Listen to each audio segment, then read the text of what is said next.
Committee will come back to order.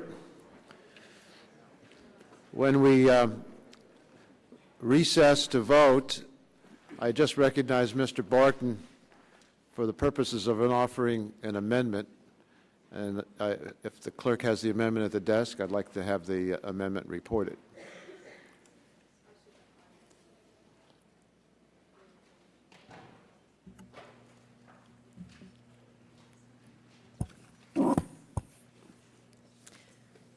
Amendment offered by Mr. Barton, page 10, after line 4, insert the following new subparagraph. Mr. Chairman, I ask unanimous consent the amendment be considered as read. Without objection, that will be the order, and the gentleman is recognized to talk about his amendment.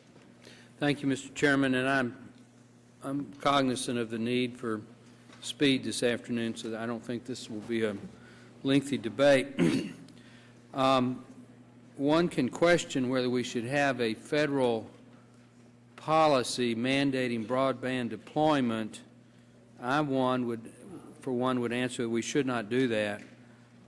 Having said that, it's obvious in this bill that we want to instigate such a policy. I'm somewhat puzzled by how it's being implemented. Note on page 5 of the broadband section, line 11, the NTIA shall adopt rules to protect against, and I quote, unjust enrichment, end quote, which leads one to believe that there's such a thing as just enrichment. It goes on to say that anybody that receives a grant shall meet certain build-out requirements, so we're doing a mandatory build-out. And then we talk about open access, so we're overturning the private sector's ability to manage their own broadband networks by requiring an undefined open access policy. What my amendment does is say if you're going to have one of these grant programs, we shouldn't let people that are already being heavily subsidized by the federal government receive an additional federal handout. So what this says is that any entity that's already receiving funds under the high-cost Universal Service Fund program that's costing the taxpayers $4 billion a year right now, or under the Rural Electrification Act, which is a loan program which in the current fiscal year is expected to cost $300 million. If an entity is already receiving funds on either one of those two programs, they're not eligible for funds under this grant program. If this amendment were to be accepted and adopted, what it would mean is that the other eligible entities, such as states, local governments, state governments, municipals, entities like that, are a broadband provider who is not a part of the Universal Service Fund or the Rural Electrification Loan Program. There would be more money for those entities since they're not receiving subsidies. So this is kind of an anti-double dipping amendment.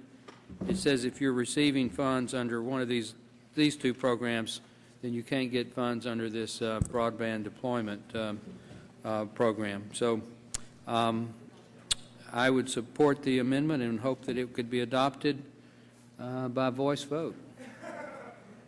Yeah. We have some question about whether that's a possibility or not. Gentlemen, back, Mr. Chairman. Thank you. The chair recognizes himself.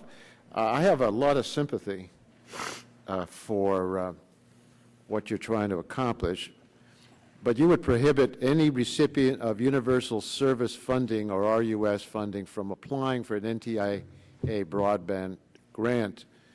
If we adopt this amendment, we might inadvertently harm eligible entities that would otherwise be worthy recipients of an NTIA grant. First, the Universal Service Fund is not a broadband fund. Thank you. It's meant to support telephone service. Now, many suggest that the fund should be reformed to support broadband, but that's not the case now.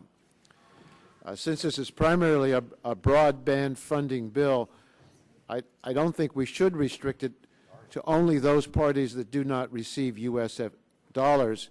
There may be recipients of USF dollars that wish to deploy broadband services apart from their USF-supported telephone service, and we don't want to discourage that.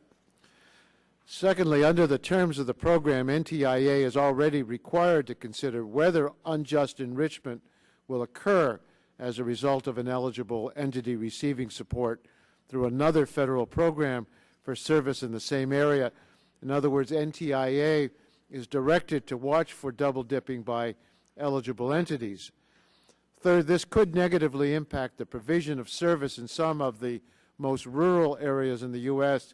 For example, we might see a wireless carrier applying for a grant to provide wireless voice service in an unserved area or wireless broadband in an underserved area. But if that wireless provider also is a recipient of USF dollars, it could not apply for a grant. In effect, this would mean no service would be deployed or service would be delayed. We should be encouraging wireless companies and others to offer broadband service in the most remote areas.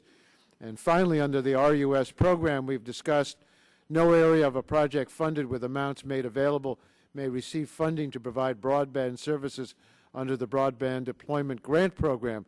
In other words, RUS will not allow an eligible entity to double dip for the same area. Well, I commend you for raising the issue of double dipping, and I look forward to working with you, Mr. Barton, and others on our committee to make sure all funds related to this program are managed appropriately. I just don't think we need to adopt this amendment here, especially if it has some inadvertent consequences. And I yield back the balance of my time. Members seeking recognition on the Barton Amendment?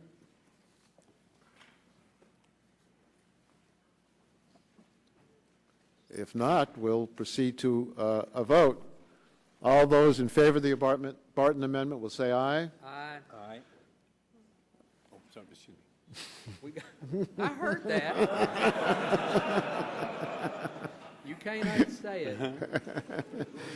And you can only vote once. All those opposed say no. No. In the opinion of the chairs, the noes have it. The noes have it, and the amendment is not agreed to.